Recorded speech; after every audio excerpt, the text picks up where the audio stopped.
Hello guys, welcome back to Gyan Varsha. आज हम लोग जीपीसीआर का पार्ट 2 डिस्कस करेंगे, जिसमें हम जीपीसीआर की सिग्नलिंग डिस्कस करेंगे। ठीक है, अगर आपने पार्ट 1 नहीं देखा है तो पहले पार्ट 1 को देखिए, क्योंकि पार्ट 2 को समझने के लिए आपको पार्ट 1 का देखना ज़रूरी है। इससे इजी अंडरस्टैंडिंग होगी आपकी समझने के लिए। तो चलिए स्टार्ट करते हैं।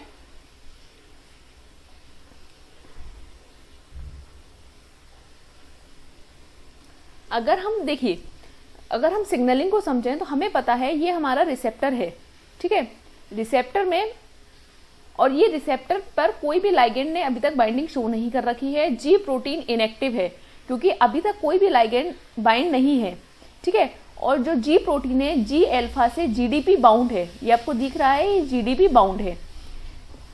क्योंकि जी प्रोटीन इनएक्टिव है तो जी अल्फा की एफिनिटी बीटा और गामा के लिए बहुत ज्यादा हाई है।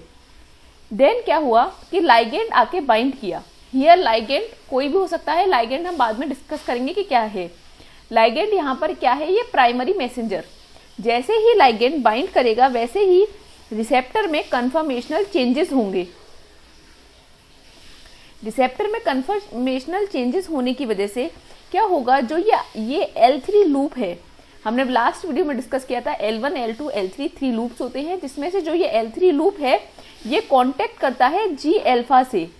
इस तरीके से कांटेक्ट करता है ये जी अल्फा से। जब L3 लूप कांटेक्ट करेगा जी अल्फा से तो जी प्रोटीन में, जो ये आपकी जी प्रोटीन है, इसमें कन्फर्मेशनल चेंजेस होते हैं। L3 लूप में प्रॉपर्टी है GEF की। GEF क्या है? GEF basically guanine exchange factor, means GDP को जीटीपी में एक्सचेंज कर देगा।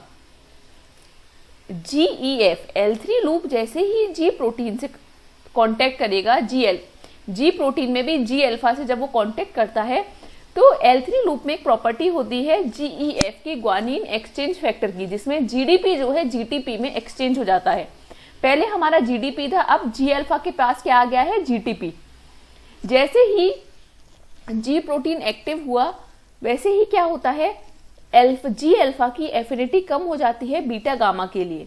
बीटा गामा के लिए एफिनिटी कम होने की वजह से, अगर आप नेक्स्ट डायग्राम में देखें तो ये देखिए, जैसे ही एफिनिटी कम हुई, जी अल्फा प्रोटीन जो जी अल्फा की सब यूनिट है,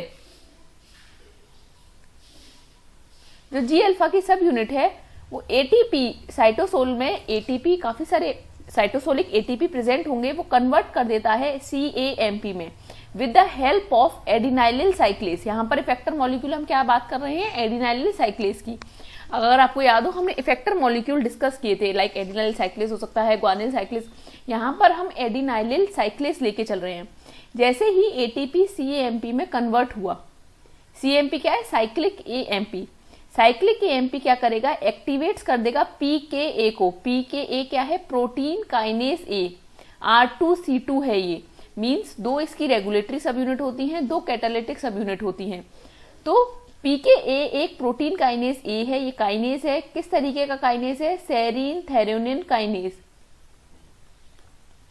ठीक है, तो जो PKA की कैटालिटिक यूनिट है वो क्या करेगी, या तो साइटोसोल में जो प्रोटीन्स प्रेजेंट हैं उनके सेरीन और थेरोनिन पर फॉस्फोराइलेशन कर देगी, या फिर न्यूक्लियस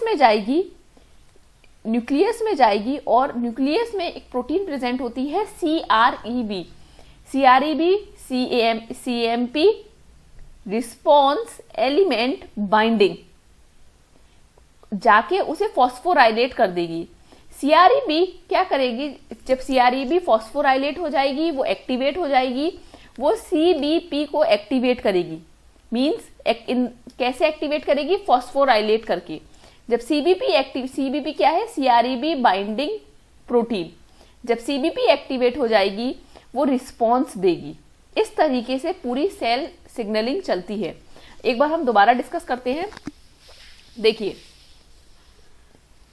अगर हम देखें, यहां पर ये रिसेप्टर दे रखा है, अभी तक कोई भी लाइगेंड ने बाइंडिंग नहीं की है। जब तक लाइगेंड ने बाइंडिंग नहीं की रिसेप्टर इनएक्टिव है, जे प्रोटीन इनएक्टिव है, उसकी बहुत ज्यादा हाई एफिनिटी है जी अल्फा की बीटा और गामा के लिए। और आप यहाँ देख पा रहे हैं कि ये क्या है, जीडीपी बाउंड है। ठीक है, अब क्या हुआ, लाइगेंड ने बाइंडिंग की, ध्यान से देखिए, लाइगेंड ने बाइंडिंग की। जब लाइगेंड बाइंड करेगा रिसेप्टर में, हमेशा याद रखिएगा जब भी लाइगेंड बाइंड करेगा, लाइगेंड कैसे बाइंड हो रहा है, पहली बात तो यहाँ पर एक्स्ट्रा सेलुलरली बाइंड हो रहा है। ठीक है, तो लाइगेंड जब बाइंड होगा तो रिसेप्टर में कन्फर्मेशनल चेंजेस होंगे। जब रिसेप्टर में कन्फर्मेशनल चेंजेस होंगे तो L3 लूप क्या करेगा, कांटेक्ट करेगा किससे, रिसेप्टर से। तो L3 लूप में क्या प्रॉपर्टी है, ग्वानिन एक्सचेंज फैक्टर की प्रॉपर्टी है। ग्वानिन एक्सचेंज फैक्टर क्या करता है, जीडीपी को जीटीपी में एक्सचेंज करता है। देखिए अल्फा की जो सब यूनिट है ये किससे बाउंड है, जीडीपी से। ठीक है, जीडीपी से जीटीपी एक्सचेंज हो जाएगा। ग्वानिन एक्सचेंज हमेशा याद रखिएगा, एक्सचेंज होगा, फॉस्फोराइलेशन नहीं होगा। तो जैसे कि आपको यहाँ पे दिख रहा है, जीटीपी आ रहा है और जीडीपी निकल रहा है। ठीक है, तो देखिए जैसे ही जीटीपी अल्फा सब यूनिट से जीटीपी बाइंड होगा, वैसे ही अल्फा सब यूनिट की एफिनिटी जो है बीटा गामा के लिए कम हो जाएगी। जैसे ही बीटा गामा के लिए अल्फा सब यूनिट की एफिनिटी कम हुई, अल्फा सब यूनिट अलग हो जाती है, डिसोसिएट हो जाती है और इफेक्टर मॉलिक्यूल से जाके इंटरेक्ट करती है।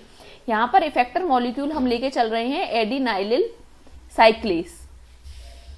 ठीक है, अब एडिनाइलिल साइक्लेस का क्या काम होता है, एडिनाइलिल साइक्लेस का काम होता है जितने भी साइटोसोलिक एटीपी होते हैं उन्हें सीएएमपी में कन्वर्ट करना। ये एडिनाइलिल साइक्लेस का काम है। तो देखिए जब अल्फा जो सब यूनिट है वो जीटीपी बाइंड है, जीटीपी बाउंड है, वो एक्टिव है, तो वो एडिनाइलिल साइक्लेस को जाके एक्टिवेट करेगी और जो ये एटीपी हैं, साइटोसोलिक एटीपी प्रेजेंट हैं, वो सीएएमपी में कन्वर्ट हो जाएंगे। अब यहाँ पर एक बात ध्यान से समझिएगा, यहाँ पर जो लाइगेंड था वो आपका प्राइमरी मैसेंजर था, लेकिन जो आपका सीएएमपी है, जो ये सीएमपी है वो आपका क्या है, सेकेंडरी मैसेंजर है। सीएमपी क्या है आपका, सेकेंडरी मैसेंजर है। तो अगर हम सीएमपी को देखें, ध्यान से देखिए, अगर हम सीएमपी को देखें तो वो एक सेकेंडरी मैसेंजर की तरह एक्ट कर रहा है।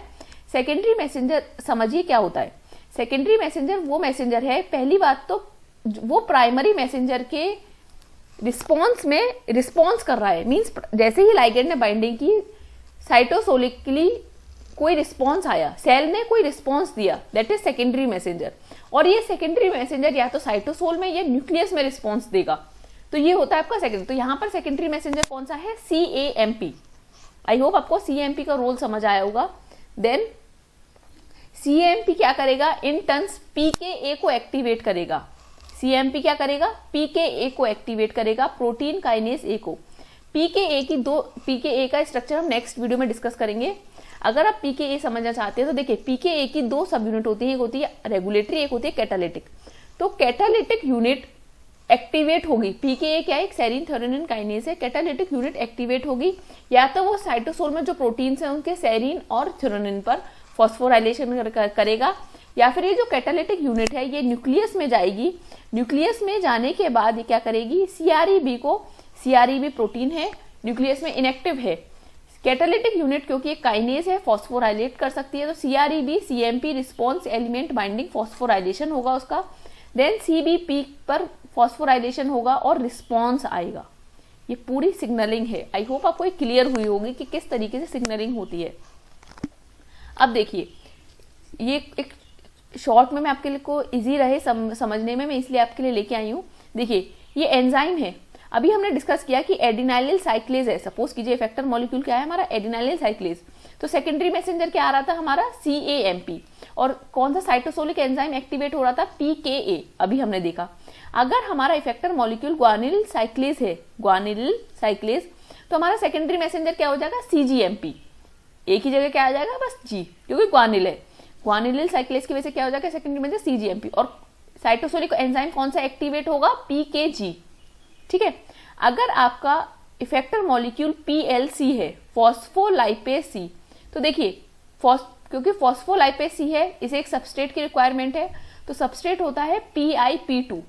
ठीक है, जैसे ही PLC PIP2 मींस PLC एक एंजाइम है, PIP2 सबस्ट्रेट है, तो जब सबस्ट्रेट एंजाइम से मिलेगा तो उसे प्रोडक्ट मिलेंगे, तो 2 प्रोडक्ट मिलते हैं, डेक एंड IP3। ठीक है, ये इसके प्रोडक्ट होते हैं, diacyl glycerol and inositol 1,4,5 triphosphate. DAG क्या करता है, ये दोनों क्या है, सेकेंडरी मैसेंजर हैं। डेक क्या करता है, किसे एक्टिवेट करता है, PKC को, प्रोटीन काइनेज C को। और IP3 किसे, देखिए ध्यान से समझिएगा, IP3 क्या करता है, स्मूथ एंडोप्लाज्मिक रेटिकुलम के पर IP3 के रिसेप्टर प्रेजेंट होते हैं। इस तरीके से स्मूथ, ये IP3 का रिसेप्टर है और ये स्मूथ एंडोप्लाज्मिक रेटिकुलम है। ये क्या है, स्मूथ एंडोप्लाज्मिक रेटिकुलम। तो IP3 से जब जैसे ही बाइंड करता है तो इसमें कैल्शियम आइंस भरे होते हैं, कैल्शियम आइंस निकलने लगते हैं। मींस जैसे ही IP3 रिसेप्टर से बाइंड करता है, IP3 रिसेप्टर कहां पर है, स्मूथ एंडोप्लाज्मिक रेटिकुलम पर है, और स्मूथ एंडोप्लाज्मिक रेटिकुलम में कैल्शियम आइंस भरे हुए हैं। जैसे ही IP3 रिसेप्टर से बाइंड करता है वैसे ही चैनल ओपन होते हैं और कैल्शियम आइंस निकलने लगते हैं। ठीक है, तो लेकिन एक बात यहाँ पर ये ध्यान रखिएगा कि 4 सेकेंडरी मैसेंजर तो हमारी समझ में आ गई, CMP, CGMP, डेग और IP3, लेकिन एक और सेकेंडरी मैसेंजर होता है, वो होता है calcium ion. Calcium ion is also a secondary messenger, ये लाइन मैंने यहाँ लिखी हुई है, calcium ion is also a secondary messenger. ठीक है, आई होप आपको ये चीजें क्लियर हुई होंगी। मैं एक बार और बोलती हूँ, जैसे ही लाइगेंड रिसेप्टर से बाइंड करेगा, रिसेप्टर में पहले कन्फर्मेशनल चेंज होता है, देन जो L3 लूप है रिसेप्टर का, वो कांटेक्ट करता है G अल्फा से। ये देखिए, G अल्फा से कांटेक्ट करेगा, G प्रोटीन में कन्फर्मेशनल चेंजेस होंगे। कन्फर्मेशनल चेंजेस किस तरीके के होंगे, L3 लूप में ग्वानिन एक्सचेंज फैक्टर की प्रॉपर्टी है, तो GDP GTP में एक्सचेंज हो जाएगा।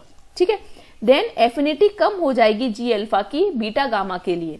फिर क्या होगा, G अल्फा सेपरेट हो जाएगा, डिसोसिएट हो जाएगा बीटा गामा से, और पैरेलली रन करेगा, क्योंकि लिपिड एंकरिंग है तो पैरेलली रन करेगा प्लाज्मा मेम्ब्रेन के और इफेक्टर मॉलिक्यूल के पास जाएगा। यहाँ पर आप एडेनाइल साइक्लेज ले लीजिए, ग्वानिन साइक्लेज कोई भी ले लीजिए, हम यहाँ पर एडेनाइल साइक्लेज लेके चल रहे हैं।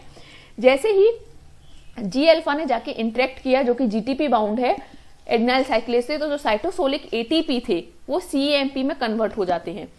CAMP क्या, एक सेकेंडरी मैसेंजर। CAMP क्या करेगा, which in turns activates PKA। PKA protein kinase A है, एक सेरीन थ्रोनिन काइनेज है।